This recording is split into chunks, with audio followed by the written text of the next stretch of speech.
Sneak erasers are not normal sponges. Just like pencil erasers, these disintegrate as you use them. Sneak erasers are most effective when used gently. Just add water.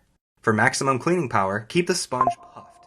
If you press hard, you'll flatten out the sponge and smoothen out the microscrubbers, causing it not to work. The less pressure you use, the better it'll work and the longer it'll last. Sneak erasers work fantastically on white soles and non-porous uppers. Surface level scuff marks, dirt, grime, and blemishes are no match for sneak erasers.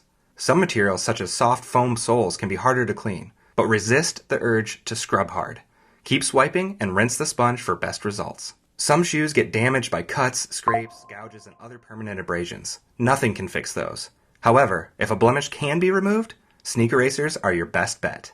For cloth, mesh, and canvas materials, you'll want to check out our Sneak Eraser Soak Easy Detergent, since those materials need to be soaked to be cleaned. Sneak erasers. Finally, a quick and easy way to keep your shoes looking like new.